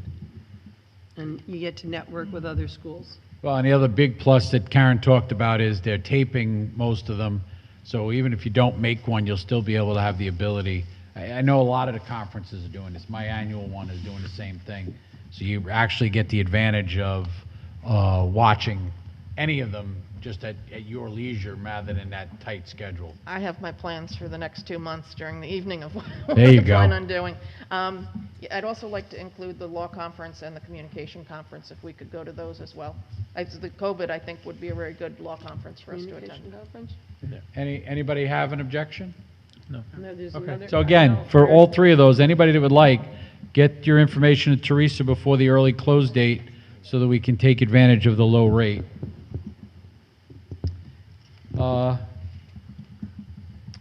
Mike brought up, does anybody else have any other new business? I have one other thing I'd like to Oh. bring up. Sorry, go ahead, Karen, go into the microphone, My, please. my question is, some of the school districts I know are having, they've shared attendance plans in the region and logging in. There's kind of a two-pronged question here. First is, when the students aren't in on Mondays, the communication collaboration day, do they still have to log in for that attendance? That needs to be cleared up. And then my other question is, I believe there is a procedure in place, but I don't know if Robin and Mike have that finalized in the system, but it's an issue that's in the queue. Okay, and then my other question had to do with contact time. So, like, for example, per grade level, do we have the amount of time that we want a child to be in touch with their teacher for, like, a certain amount of time for, like Wappingers, Monroe Woodbury? A couple of the districts have like 20 minutes per session they have to have for actual instruction, and then they have activities of what's considered synchronous, asynchronous, and how much work should be spent outside the class as well. Are we doing any kind of format like that so that we know per grade level what parents can expect? I'm going to pass that to Ms. Hecht. I don't believe that we've established specific numbers of minutes, but let me pass that to Mrs. Hecht before I speak out of turn. Is that on? Yes, that's on. I believe when the principal sent out their letter, there was also the schedule. So there were block schedules of 1 hour. And then within that, they're meeting now, talking with teachers and splitting it up so that they have the direct instruction, then going to breakout sessions where they're meeting with small and individual groups. We're actually having a training on that tomorrow, how you can Okay. use that new feature that will be out at the end of the month. Yeah, I've had a couple parents ask me questions about that tonight, because the middle school schedule went out today, and I know Miss Conklin was, the middle school principal was very helpful in getting back to me. Like, one of the questions was the schedule had A-B on it, and then the schedules that went out in School Tool were A, B, C, D, E, F, which makes sense, odd even, you know, which goes with which, and that was cleared up. But it seems in the middle school, they're half-hour sessions, more so than hour sessions. So they would expect that 30 minutes to actually be in contact with 10-minute breaks in between? So or would it be more of a, I guess parents want to know, would it be more of a 20-minute or 10-minute lesson where, and then the kids have some kind of hands-on activity? I think the parents are trying to figure out how much time, if they're working from home, how much time they have to spend with the child to help them establish a routine. And the parents I'm hearing from are very involved parents, and they also work from home or have made arrangements to work from home. So I think they want to know, with the structure, how to set their day up, how to model for their kids, what kind of board they need to establish and task board to establish. And these are the kind of questions I'm getting asked, Right. so I'm thinking that's what they're... No, I appreciate that, and I'll use those questions when we go back, but I think right now, it depends on the content that's being taught, right, in the subject, and I believe it would be individual by the grade level, Yeah, that makes sense, too. right? And I'm If- sure as soon as they begin to actually have those meets, that will become more clear. Yeah, I think what we have to relay back and to the administrative staff and to the teaching staff is, that's the frustrated part for the community. Right. That I think we're all hearing, is that there's not consistency across subjects and grades. You know, some places want to do shorter, some want to do longer, some want to do this, some want to do that. It doesn't seem to be like a minimum standard that we as a district have set that they have to meet and then go from there. I think we're giving, and this is, again, what I'm taking from all the feedback we're getting, is we're leaving too much leeway to each individual teacher and not enough structure that the district is setting. And I think I can speak for all of us that that's what we're hearing from the community. Yeah, I'd like to add something to that too, and it ties to the same question I asked last meeting. I was going to bring this up in old business, but since we're talking about it, most of the folks I've talked to that have actually called me since last meeting were high school. And besides what you just said, Frank, in addition, it's just also the clarity of it, right? People, and I'm still struggling with it myself, even though I heard the answer that you explained last meeting, Mike, and it made sense as far as you don't want to do too many classes in a row online because you'll burn people out, and then you have block time with more time to break it up. But what we're having, parents are having a hard time with, at least in the high school level, and I think it applies to middle school, is the math doesn't add up. If you got a day of 9 periods or actual 6 topics or subjects split across 2 days, and within each hour block you got 20 or 30 minutes of teacher time and some other period, and then a Monday, how does that add up to the total instruction time needed during the course of the 180-day schedule, and especially when you start talking about Regents requirements for the exams or AP or honors? People are having a hard time, and I've got to say I'm in some of that category too. How do you add it up? The math isn't adding up in terms of equating what would be a normal full-day school instructional periods and workload to a 4-day plus 1 day with the way we're doing it. Now, again, I'm not saying it isn't. I just think, besides what Frank brought up, at some point soon when you guys finish your meetings this week or whatever's going on in the training, we need clarity. And if it's, to me, if it's different between schools and a good reason for it, okay. But people got to really understand it and feel comfortable that this online, because there's a good chance this gets extended for whatever reason, right? I mean, let's face it, that it's going to meet the goals that we need for normal, requirements for folks that are various parts of the school. I think that Ms. Hecht can probably articulate it more, excuse me, more than this, but I can bottom line it too. Online learning in this environment, not because of COVID, but switching from in-person to online learning is not the same. That doesn't mean it's better or worse, but it's different.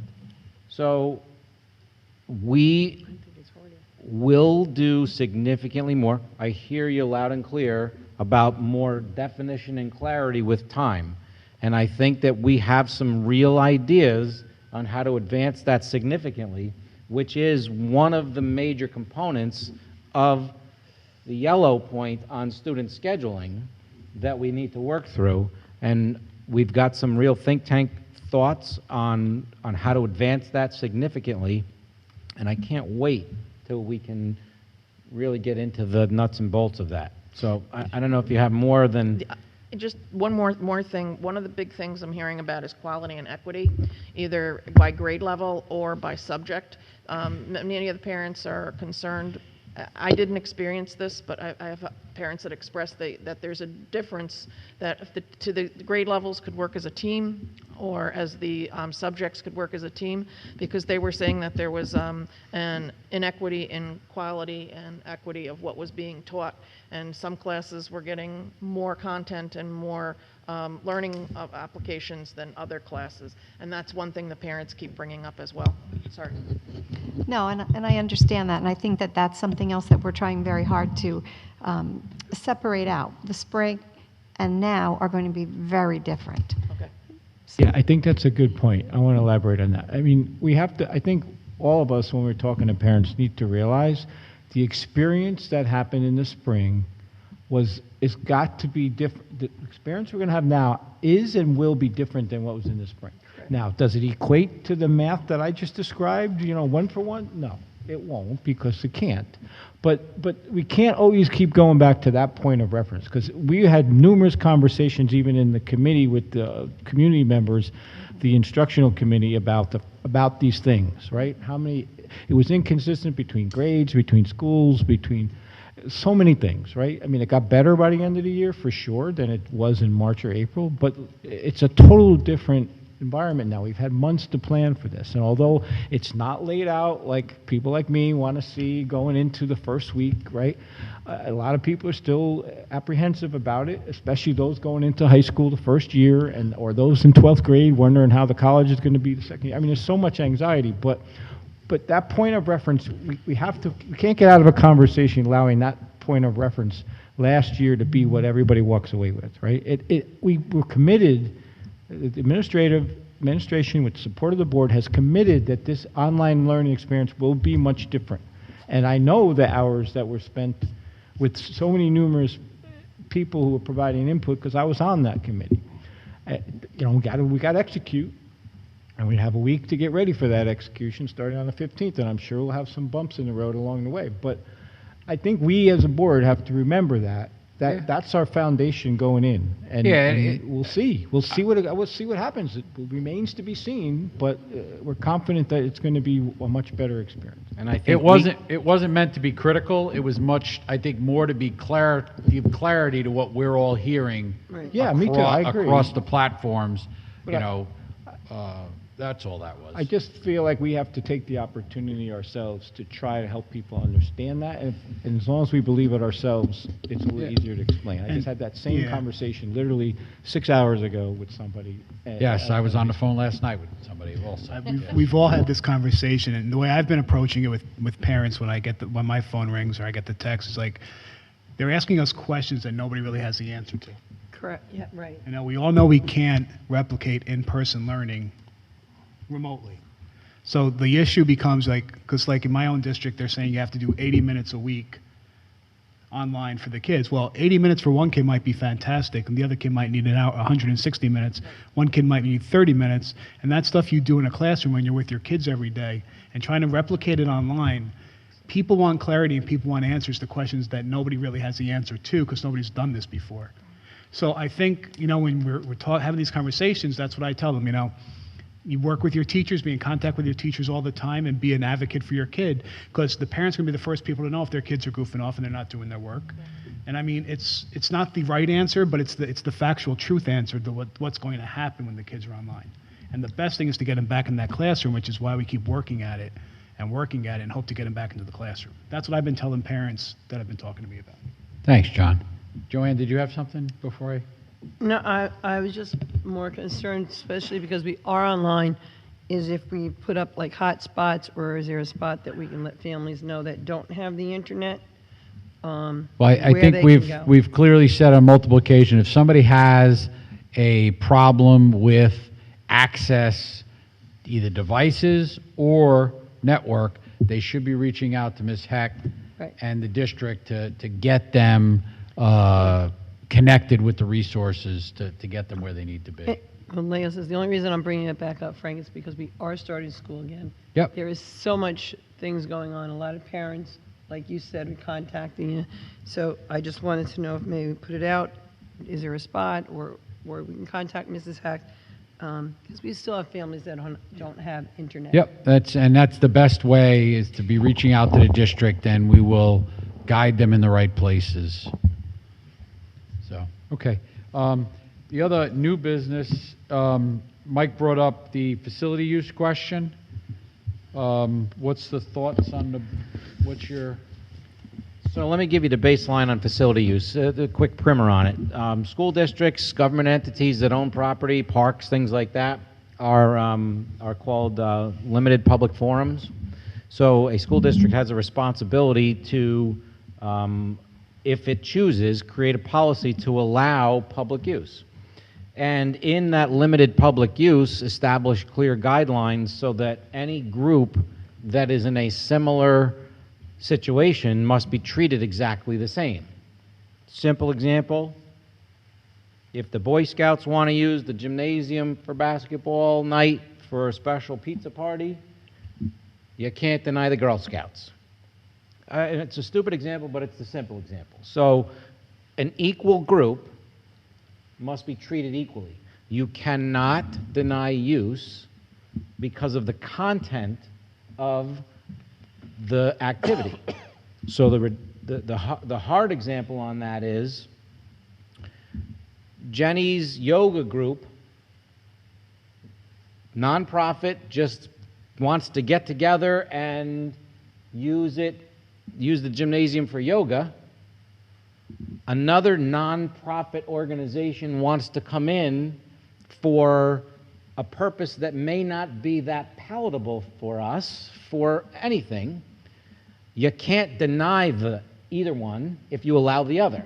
So if you say, sure, Jenny's yoga volunteer group can come, this other volunteer group doing this thing that we don't like in content, you can't say no to. That's the limited public forum. You can't discriminate based on content. Correct. The only choosing is you either allow the groups or you don't allow the groups. So really it's open for one, open for all, with equal groupings. Right, so we have, if I remember correctly in our policy, our groups are basically broken down into 3 different tiers in our policy. One is the schools and the school individual groups. The next one is government entities and the town programs. And then the other is the ones that people that have to pay. Right, so Roughly. roughly. Right. I mean, there's some that not-for-profit versus profit organizations. right. So a not-for-profit, we're not necessarily going to charge them the same level that we would charge a for-profit. And then if you get outside of Marlboro proper, then you're charged even more. But what level of request or what are you at this point looking for us to say, yes, we're good with tier 1 and tier 2, but we don't want to move to tier 3 or 4 at this time? You know, or you want to look at that a little more and get back to us? Right, so the in-school district activity set, so right now, allowable under governor's orders are some basic practicing for athletic organization, our school district athletics. So that's already allowable. The next level is bringing in non-school district groups to allow use that would be for not-for-profit groups. So an example might be a baseball group wants to use the facilities because they've always used the facilities. Any other group along that tier, if we open it up, we can't just open it up for baseball. But we would could have- open it up for all, we could differentiate between exterior and interior. Correct? So we can say only exterior at this group level. Whatever that, and what I would suggest that we do, if there's interest from the board in exploring that, I'll give you a motion to act on at the next meeting, and we'll come up with something in writing for the board to clearly understand the different tiers and allowable accesses. I think as a community, the town and the community relies on a lot of our fields, facilities, and stuff to operate. It was horrible this summer when we couldn't authorize, the different groups that use our fields normally, even though they were allowed to have those events if they were on somebody else's field. There was inconsistencies in the governor's executive orders there. We couldn't allow Marlboro Youth Baseball to use our baseball fields, but they could play at Young's Field or the town park. Correct. But they don't have enough fields there to take care of everybody. So I would like Mike to come back to us with, unless anybody has an objection, let Mike come up with something and try and do within what he feels is safe for the district, but also to try and get some stuff available to the community. I would definitely support that. I guess the only thing I would even question is like you suggested, differentiating between exterior and interior. I think exterior, to me, should be the simplest one to say yes to, because you're outside, people are distancing, it's a little bit easier. The inside, when you start getting inside, where does that leave us? Do we have extra work, because now we have to sanitize after every single event?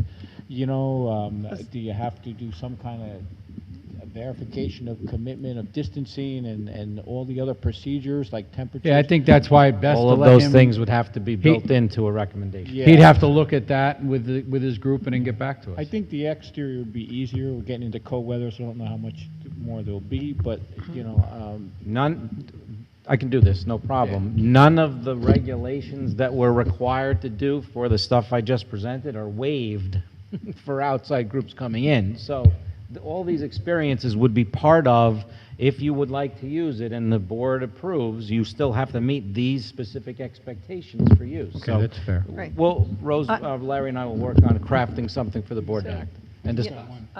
I have to agree with John as far as using the interior sides of the building. I don't see us having any outside group, but at that point, if we're going to do that, we might as well bring all the kids back. I wouldn't go that far. Hopefully, I gotta tell you, at 'cause some again, point, like, you have to- hopefully though, at some point when we're ready to do that, we can do all of these things. That's And I the wasn't ultimate saying goal. I mean, by the way, I would just again, because you have to sanitize everything, you have to clean everything all over again, we're going to have to hire more people to come in and do everything. Well, Charge but for Joanne, there's no guarantee. If we have, it's like anything else. If the events are scheduled and they clean their area for them initially, and the event is scheduled at the normal time, and we're still doing our normal cleaning at the end of the day, there may not be additional costs. Right, That's right. why I wouldn't want to jump to a conclusion. I mean, right. Yeah. I wouldn't want to jump to a conclusion until they've looked at it and we can go from it.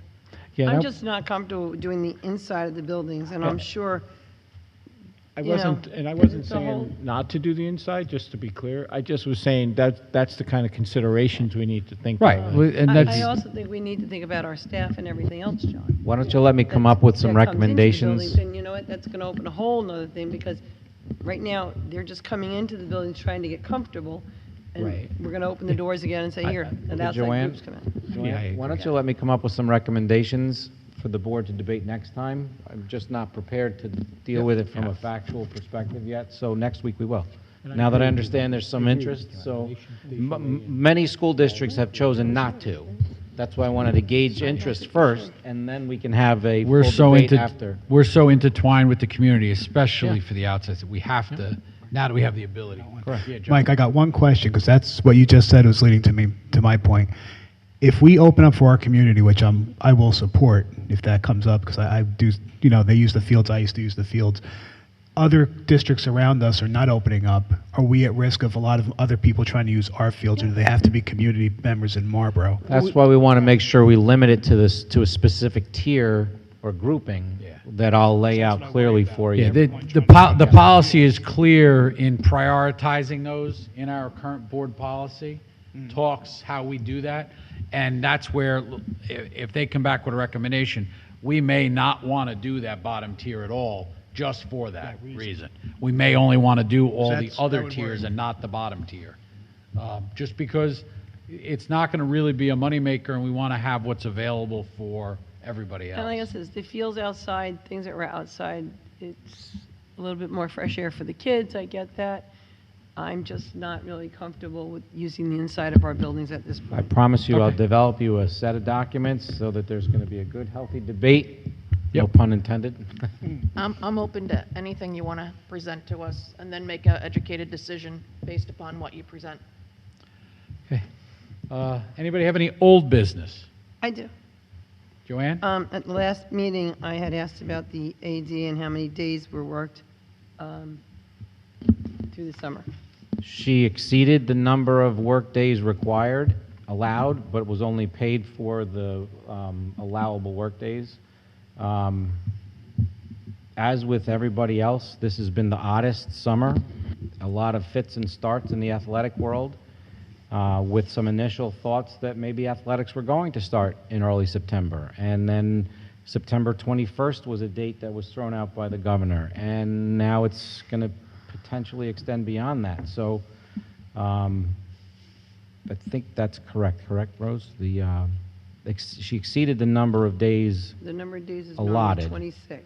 Correct, She did exceed the number of days by many that- days. but only gets paid Oh. for the limited days. So is that like, so now I'm kind of curious because the days were 26.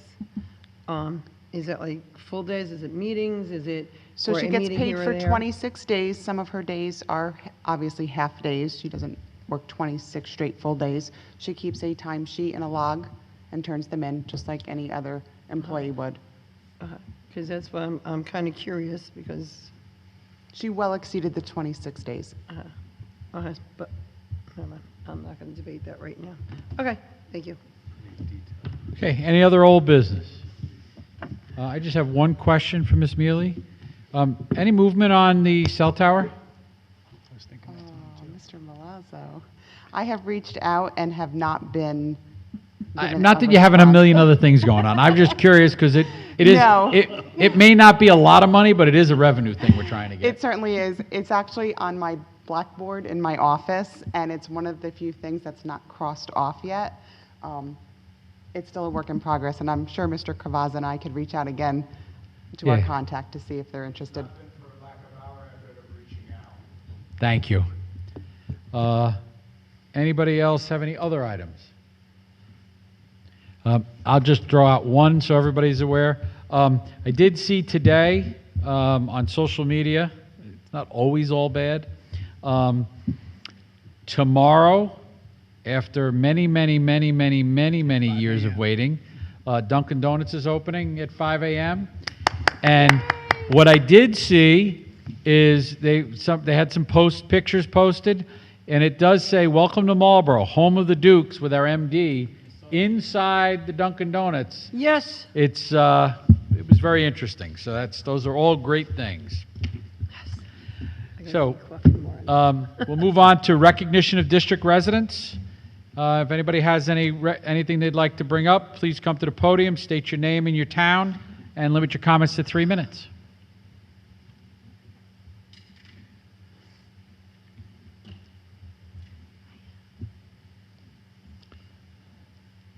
Hi, my name is Lori. I have two girls that go to the secondary level, one in high school, one in middle.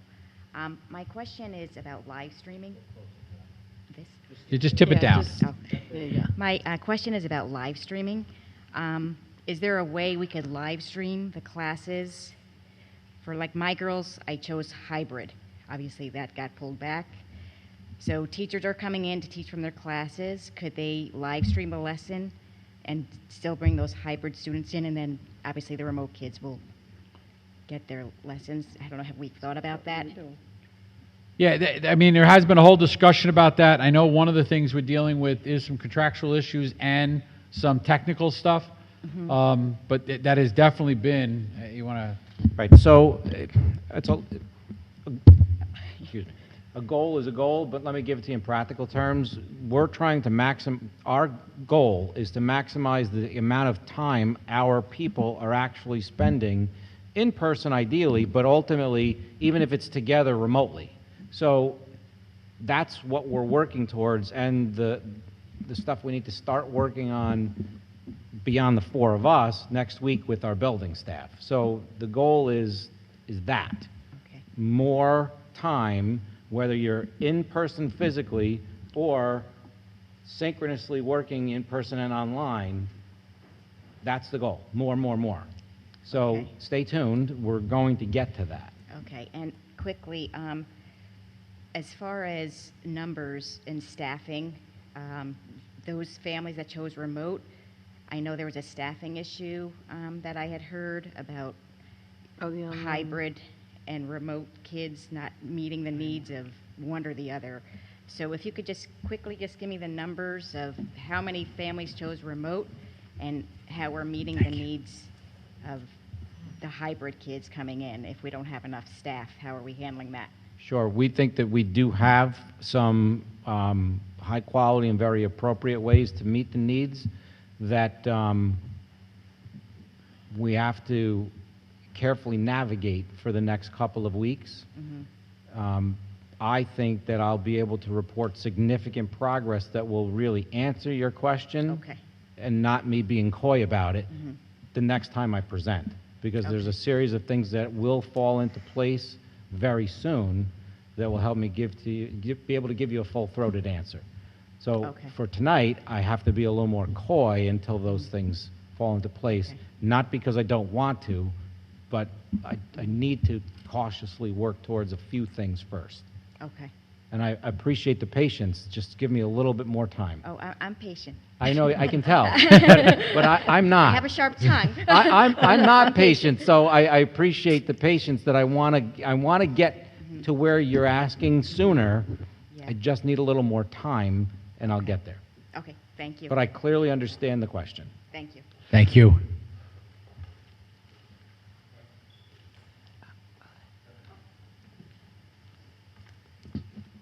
Amy Hymick from Marlboro. My son is in 10th grade. My main question is, we're talking about hybrid, but the goal really is to get the kids back in school full time. We don't even have a date that you're giving us as parents, because I'm not angry. I'm deeply concerned about my son not being educated to the level he should be. Okay, because my focus is educational, academic development. So we don't have a date for hybrid. Nobody's even talking about when our kids are going to be back in school full time. That's what's disturbing to parents. You touched greatly upon my concern. Is my son going to get half a year of instruction that he's never going to regain? And then that's going to put him behind for 11th grade and 12th grade, and we have a disaster. I value education. I would challenge anybody to say they value education more than me. Okay, and I am here at the parent-teacher conferences. I'm involved with my children's education, even though they're at high school. I thrive upon their success, and that is our concern as community members, as parents. And I'm not even hearing a date on when kids are going to get back in school full time. And that's my concern, is we don't have a date for hybrid. That's like an elusive date. And then now we're not even talking about when we're going to go return to school full time. I mean, it's something that everybody wants. I understand. I'm a nurse practitioner. I work on the front line in Scuba Steve material with positive patients. Nobody is more concerned about their health. But the state rate has been less than 1%. Precisely, it's been 0.65%. The governor said if any state can open it up, it's New York State. So this setting should be happening at every district. I applaud you for opening it up, but we need to start getting like reality-based. People are afraid, that's great. You want to keep your kids home for online instruction, that's their prerogative. It's nice that this district offers that. But for us parents who want our kids in school for in-school instruction, that should be available to us. One quick question I have about the thermal scanners. How many will be at the high school entrance? 3? Well, the plan is not to use the thermals. There'll be backups. They're going to be walk-through. Yeah, the walkthrough, we've like, got two looks like a here. metal detector. Two Right, here, no, I 3 understand that, but like, so if we're concerned about volumes of people, are they gonna be all be coming in one entrance? Are we gonna be opening up another entrance? Like, how many of those machines are gonna be available? There's 2 here, 3 at the elementary school, 1 at the middle school because of the physical confines there. Okay, They'll all be coming through the main entrance. okay, so there's only gonna be 2? 2, and it's Okay. something that technically can scan somewhere between 30 and 50 people a minute. Obviously, that's really Yeah, under normal fast. circumstances, these systems can scan up to 70 people a minute. Obviously, with social distancing, it's going to be less than that. But we're talking about serving half the student population, and we're confident those systems will be able to process those coming in, those main entrances. They look very similar to the metal detectors that you walk through at the airport. Yeah. So it's literally just a walk-through and a staff member watching it, and if Just a they probe. see a Okay. temperature, pull Okay. person aside. And then just to answer your question, being a healthcare provider, and this is a very nice thing for everybody to know in the community, LabCorp offers what's called pixel testing. It's in-home testing for COVID, and they'll give you results typically in 48 hours. Oh, that is good. Thank you. Thank you.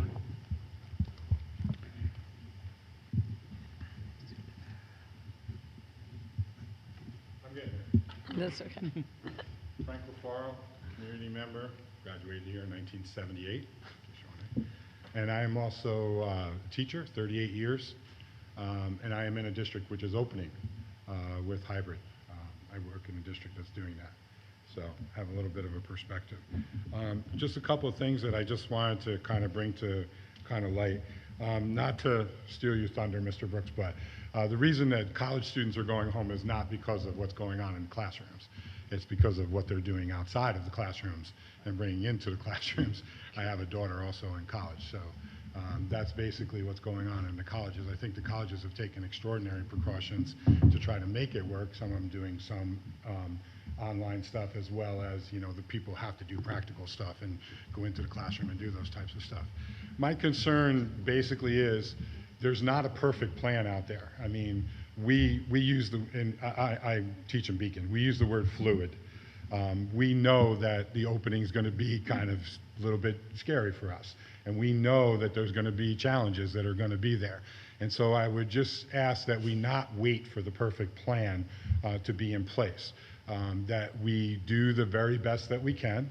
I don't know how many students have opted out. In my district, it's about a third. So it's about 200 of the kids that basically have opted out that are doing home remote learning. We do not have a remote academy.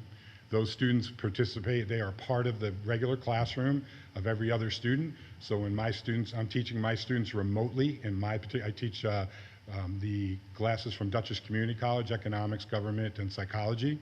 And so when my students are at home, they're getting instruction from me as well as my students in school, okay? So they're part of my class. They're not separate. If you try to do separate remote, you're never going to be able to do it because you got to hire more staff. There's no way to do a separate remote without hiring more staff to do it. So the plan has to be inclusive, basically, of those particular students in order, basically, for it to work. We have cones up in the hallway. We have social distancing. We're going to spend the first couple of days. I hate to burst anybody's bubble, but expecting kids to wipe their desks down, are some going to do it? There's no question, but all of them to do it is probably not realistic. So we know that. We're on a half-day basic schedule for kids in the building, and then the other half of the day is remote learning.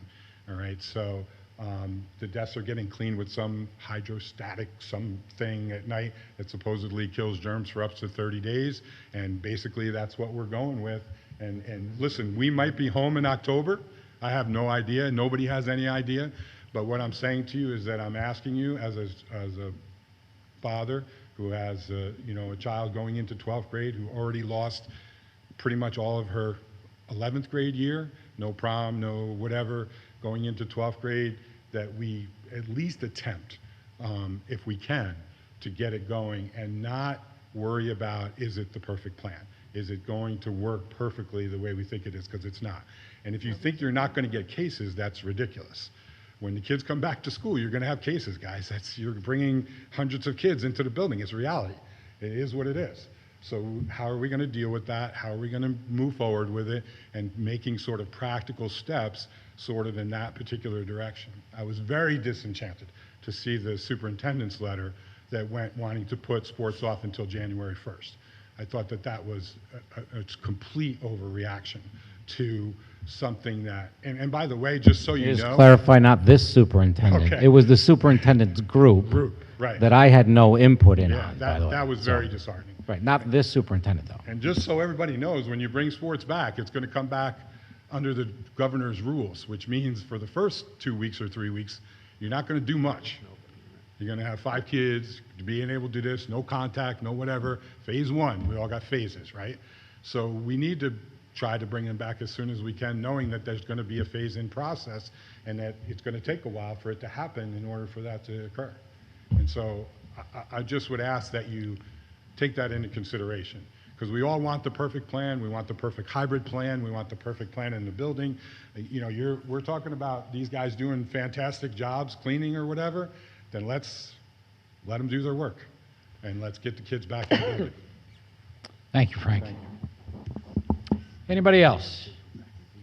Okay, we have a proposed executive session to talk about the employment history of particular persons and collective bargaining agreements. Can I have a motion for executive session? Karen, second?